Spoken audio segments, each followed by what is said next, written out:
Welcome to the deep dive. Thanks for tuning in. We're here to try and sift through the noise for you. Exactly. Find those real aha moments. And today we're diving into something pretty fundamental. Yeah, the big questions, right? Purpose, meaning, that search for, well, a long and happy life, a meaningful one. It's something everyone thinks about, isn't it? How to not just, get by, but actually flourish. Absolutely. And that brings us to this really fascinating concept, Ikigai. Right, the Japanese idea. It translates roughly to a reason for being, or maybe a reason to wake up in the morning. That's pretty much it. And our deep dive today pulls from a bunch of sources looking into Ikigai, but also the lifestyles of, get this, centenarians, people living extraordinarily long and fulfilling lives. So our mission, if you will, is to unpack Ikigai. What is it really, and how can we, actually use it? Exactly. How can we cultivate it for more happiness, better health? We've got some surprising facts and hopefully some practical takeaways from all this material. Okay, let's unpack this. The origins of this fascinating concept lead us to some incredible places. Where does this Ikigai idea really come alive? Well, it points us strongly towards Japan, specifically the island of Okinawa. Ah, Okinawa. I've heard about that place. Yeah, and within Okinawa, there's this rural town, Ogimi. They actually call it the Village of Longevity. And the stats are just wild, aren't they? Something like Over 24 centenarians per 100,000 people, which is, way, way above the global average. It's a real hotspot for long life. So researchers must have been all over this. What did they find? What's the secret sauce in Ogimi? Well, yeah, they looked at diet, lifestyle, green tea, sunshine. All that stuff plays a role for sure. But a key factor, maybe the key factor they keep coming back to, is Ikigai. So it's more than just healthy habits. It's this sense of purpose. Exactly. It seems deeply embedded in their culture. Hmm. Having a reason to get up, a role, something to contribute, even in old age. It gives life meaning day in, day out. It makes me think of Viktor Frankl, logotherapy. Finding meaning to survive, to overcome hardship. That's a great connection. Logotherapy often focuses on finding meaning in response to suffering or emptiness. Ikigai feels, well, maybe more proactive, more integrated into the everyday. So less about finding a reason not to despair and more about cultivating a reason to actively live each day. I think that's a good way to put it. It's like Frankl's search for meaning, but woven into the very fabric of daily life and culture. It's not just a nice idea, it's fundamental to their well-being. And honestly, that search for meaning, it's universal, we all crave it. Ikigai just offers this practical framework. And Agima isn't entirely unique in this, right? There are other places like it, these blue zones. Precisely. Researcher Dan Buettner and his team identified several blue zones, these geographical pockets where people live remarkably longer, healthier lives. Okay, so besides Okinawa, where else are we talking about? Sardinia in Italy, Loma Linda in California, surprisingly, right here in the U.S., the Nicoya Peninsula in Costa Rica, and Ikaria in Greece. Wow, all over the world. So what ties them together? What are the common threads for living longer and presumably happier? Well, diet is definitely a big one. In Okinawa, we mentioned that saying, hara hachibu. Right, the eat until you're 80% full idea. Exactly. It sounds simple, but it's profound. It leads to natural calorie restriction. Okinawans average maybe 1,800, 1,900 calories a day. Compare that to the U.S. average. Which is much higher, often over 3,000 calories for men. Right. So it's about mindful eating, portion control, Yeah. and their diet itself, like you see in Japan with smaller plates. Yeah. It helps. And what are they eating? Lots of plants. Tons. Very plant forward. In Okinawa, lots of tofu. Sweet potatoes are a staple. Fish maybe 3 times a week, and just heaps of vegetables. We're talking like 11 servings a day in some traditional diets. Very nutrient dense, lots of antioxidants. Okay, so diet's key. What else stands out in these blue zones? Movement, but maybe not what you'd expect. Not like hardcore gym sessions. Not typically, no. It's more about constant, gentle, low-intensity movement integrated into daily life. Walking everywhere, gardening, doing chores by hand. There's a strong message in the research. Sitting too much will age you. That makes sense. Just staying active naturally. Yeah, it's built into their environment and their routines. Here's where it gets really interesting. It's not about grand gestures, but consistent, mindful habits.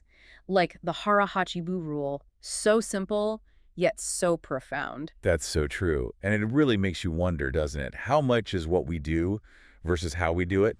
and maybe even more importantly, who we do it with. Ah, the community aspect. Absolutely crucial. In Okinawa, they have these things called moai. Moai, what are those? They're basically informal social support groups, people with common interests who get together regularly. They provide emotional support, a sense of belonging, even financial help in some cases. It's like a built-in safety net. Wow, like a chosen family. Kind of, yeah. Mm-hmm. It connects to their Itariba Chode philosophy, treat everyone like a brother, even strangers. Uh-huh.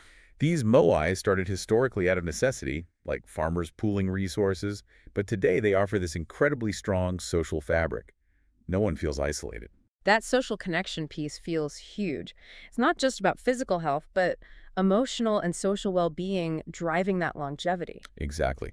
Which ties into another really interesting concept, flow. Ah, Csikszentmihalyi's idea, being totally absorbed in something. Right. That state where you're fully immersed, you lose track of time, you feel energized, focused. It brings joy, boosts creativity. The sources suggest finding flow is a big part of living your Ikigai. Okay, so how do you actually get into flow? Is it just luck? Not really, you can cultivate it. The sources point to a few strategies. First, the task needs to be challenging, but not too challenging. Sort of a sweet spot. Exactly. Enough to stretch your skills and keep you engaged, but not so hard it causes anxiety or frustration. Find that middle path. And having a clear goal helps too, right? Knowing what you're aiming for. Definitely. A clear, concrete objective is vital. Think about playing a game, clear rules, clear goals, immediate feedback. That helps induce flow. You need that focus. Which leads to the enemy of flow, multitasking. Oh, absolutely. Our brains just aren't built for it, despite what we tell ourselves. Research, like stuff from Stanford, shows multitasking tanks productivity, increases errors. It even temporarily lowers your IQ. Ouch. Okay, so single tasking is key for flow. Massively important. We waste so much mental energy switching back and forth. So practical tips, turn off the phone dings maybe. Yeah, silence the notifications, set aside specific tech-free time, maybe try that Pomodoro technique, focused work, then a break. Build rituals around focused work. These aren't just, productivity hacks. They're ways to train your brain to focus, to be present, which is essential for flow. Japan seems to have mastered this idea of deep focus, doesn't it, with their artisans? Oh, totally. The Takumis, master craft people. You read about these brush makers in Kumano spending a lifetime perfecting one stroke, or pottery artists whose dedication blew Steve Jobs away. Like Jiro, the sushi chef, that documentary. Exactly. That relentless pursuit of perfection, that deep absorption in the craft, even in seemingly simple tasks, that is flow embodied. They don't just do the work, they are the work. But it's not just for masters, right? Can normal people find flow in, like, washing the dishes? Apparently, yes. The sources mention microflow, finding ways to make mundane tasks engaging. Bill Gates apparently enjoys washing dishes every night.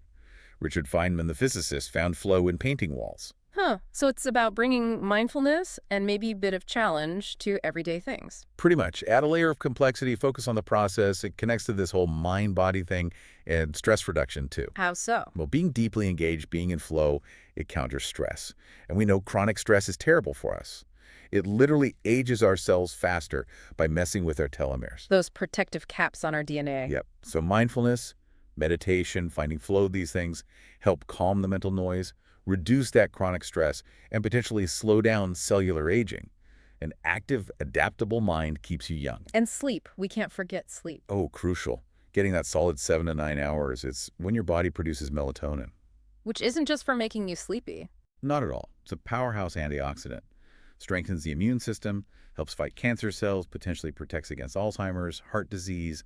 It's like a natural anti-aging defense system. Yeah. But you only get it with enough good dark sleep. Okay, so flow, stress management, sleep. What else contributes to this Ikigai-driven longevity? Attitude. A positive outlook comes up again and again in the research on the longest-lived people. Not like ignoring problems, but how they face them. Exactly. High emotional awareness, managing emotions effectively, facing challenges with a generally optimistic, unanxious approach. It seems to be a common trait. So what does this all mean for you listening right now? It means consciously designing your life for engagement, reducing the distractions that pull you out of your flow state, and nurturing a mindset that embraces challenges. It's about taking control of your daily experience. And this raises an important question. Can we train ourselves to enter flow more readily, to cultivate these positive attitudes? The answer from the sources suggests yes, absolutely. Through intentional practice, by controlling our environment, setting rituals. We can create the conditions for purpose to flourish. That's the idea. Make it easier for our natural curiosity and drive to take over. Okay, we've talked theory, habits, but let's hear it from the real experts. The supercentenarians, people who've lived past 110, what did they say? Their wisdom is often incredibly simple. Mizuo Kawa, who lived to 117, her advice: eat and sleep, and you'll live a long time. You have to learn to relax. Basic, right? Just relax. Easier said than done sometimes. Tell me about it. Then, Maria Cavavia, 116, she famously said, I never ate meat in my life. But people also noted her constant joy. She loved to dance. She prayed daily. It's that whole package again. And John Cullman, the oldest verified person ever, 122 years. What was her secret? Her motto seemed to be, everything is fine. She had this incredible sense of humor, rode a bike until she was 100, quit smoking at 120, apparently because she couldn't see well enough to light up anymore. Yeah. Just incredible resilience and attitude. Wow. And Walter Bruning, 114. His advice: if you keep your mind and body active, you'll live a long time. He worked late in life, helped others, wasn't afraid of death. Again, purpose, activity, mindset. Alexander Image, 111.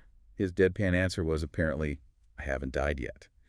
But he did attribute it partly to not drinking alcohol. Simple choices. So across the board, it's activity, mindset, simplicity. What about the Ogimi folks specifically? What common themes emerged from talking to them? A big one was don't worry. They really emphasized letting go of unnecessary stress. Opening your heart, smiling, greeting people, it reduces that harmful chronic stress we talked about. That sounds like active emotional regulation. It really is. They also stressed good habits, simple things. Waking early, gardening, keeping their fingers active. One woman literally said, keeping fingers busy helps you reach 100 because it stimulates the brain. Doing different tasks, but importantly, without rushing. Ah, the pace of life. Yes. And nourish your friendships daily. This came up constantly. Meeting friends, talking to loved ones. They explicitly say talking with people you love is the secret. Those Moai groups embody this. Social connection as medicine. Pretty much. Also, live an unhurried life. Slow down, relax, enjoy the small things. Be active, yes, but not frantic. Savor the process, find that microflow. And finally, Be optimistic. Laugh. Believe you'll make it to 100. Enjoy celebrating together. It's not just positive thinking. It's woven into their community life, their parties, their games. Joy is part of the routine. it seems like these daily rituals are the scaffolding for their lives. Absolutely. They provide structure, purpose, rhythm. It helps them stay engaged without feeling overwhelmed. It's a life designed for well-being. So what does this all mean for us? It means the secrets aren't, hidden or complicated. They're right there in the everyday. Exactly. Simplicity, connection, movement, purpose, mindset, all woven together. It's not just one thing. It's the whole ecosystem they create. The real aha is how interconnected it all is. The habits support the mindset. The community supports the habits. It all works together. Right. So maybe the final thought for everyone listening is this. If our true happiness comes not just from big achievements, but from that deep engagement with life, with the process, what small everyday ritual can you start today? Something to help you step more fully into your own Ikigai, whatever that might be for you. Yeah, something to just experience that joy of, well, simply being present and engaged in your own life.